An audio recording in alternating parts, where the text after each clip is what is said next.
Using EDGECAM, I will show how simple and easy it is to machine this SOLIDWORKS part file. The file is directly loaded into EDGECAM, no translators are used, thus safeguarding the design integrity. Of course, you don't need the native CAD system on your kit. EDGECAM can directly load models from all these systems. The component setup page displays manufacturing information as well as providing the opportunity to realign the model. The model is quickly and easily datumed without the need for translate nor rotate commands. From the ribbon bar, we now select one of the stock functions. Values are added to each offset, creating the final shape of stock. EDGECAM allows you to insert secondary solid models, which can represent the stock also. In a similar way, a vise is now added to the part using the fixture manager. The user simply selects the desired vise, orientating and setting the part stick out. The library comes as standard in EDGECAM. The machine tool or post-processor is now selected. In this case I will choose a HAS machine tool.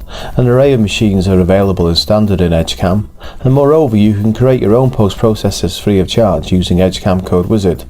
A toolkit is selected which allows automatic creation of tooling and setup sheets. The machine tool model is loaded, which is used during toolpath simulation and also aids the programmer engaging over travel limits. Feature Finder now identifies the machinable attributes on the part. Pictures and dialogues are used throughout EDGECAM, enabling the user to fully understand the influence of each function. All features are fully associative and are displayed within the feature window. Features can be rendered for better visualization. EDGECAM offers three styles of manufacturing: automatic, semi-automatic and manual. In this example I'll use automatic. I'll now launch Planning Board. As the name suggests, it's at this stage that the user plans the order of machining commands. Unnecessary processes can be deleted from the board, such as this spot drill command. Furthermore, a process can be reordered by using drag and drop. We now apply the planning board. EDGECAM goes to work, executing predetermined machining strategies on each feature. Now you can see why it's called automatic machining. In a very short period of time, the CAM instructions are created. Usually these instructions are created manually, so imagine the time saving being produced by this method. Furthermore, an inexperienced programmer can quickly learn how to machine the part.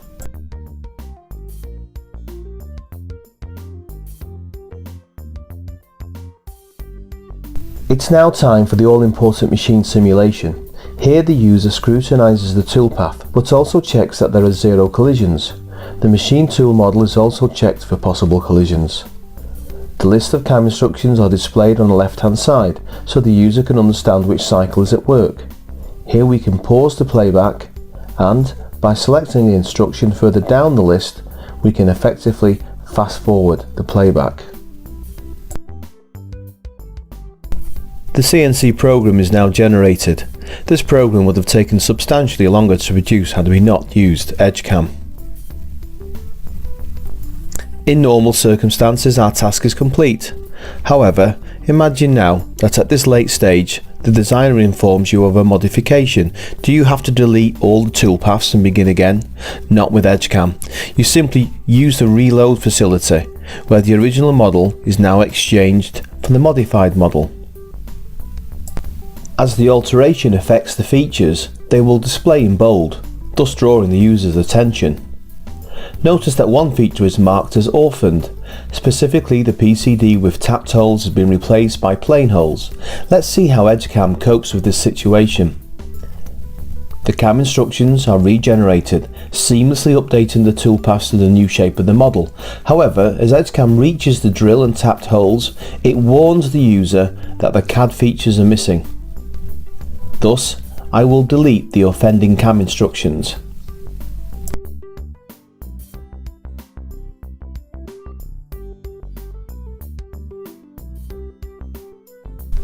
So how can we machine the new PCD of holes? In this instance we can use semi-automatic machining by using the machine features command. Here we can simply elect to either rough or finish, or both, features by individually picking. Therefore, I will pick the hole feature. Notice how the CAM instructions are automatically created on the CAM instruction window. All our CAM instructions can be edited. The user must feel comfortable with the machining methods. Simply double-clicking on a CAM command will display the dialog box. Here we see the roughing cycle using EDGECAM's waveform pattern. Next we see a profiling cycle. Again, the dialog uses pictures to portray the influence of each function.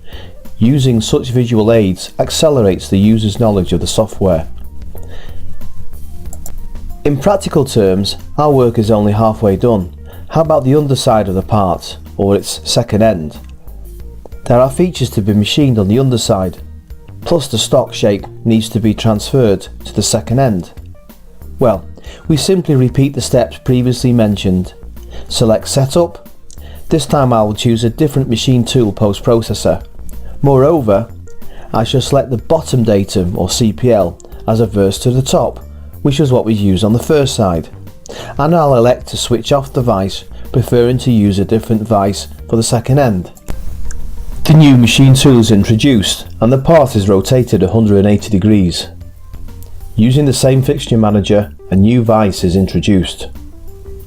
Once again, Feature Finder is launched, this time seeking features on the bottom datum CPL. Flat faces and pockets are stated. The features will again appear in the window.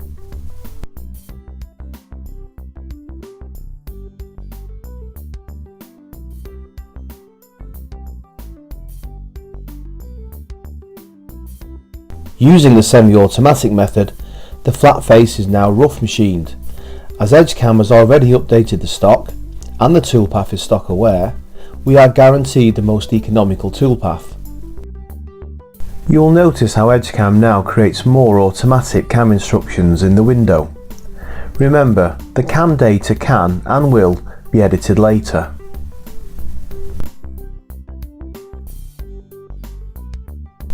Observe the CAM instructions.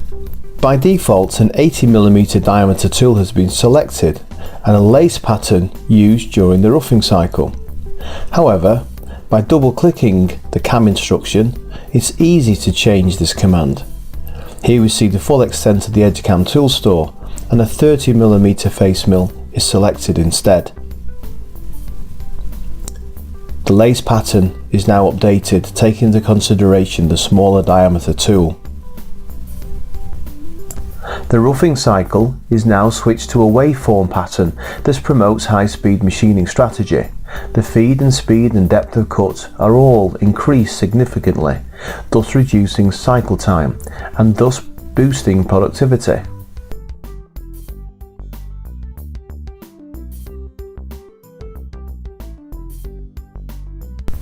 A racetrack pattern is produced.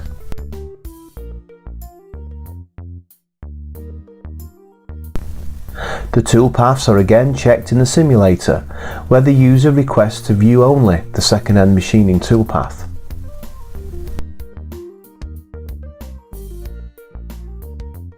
Thanks for viewing this presentation of EDGECAM Solid Machinist for Milling.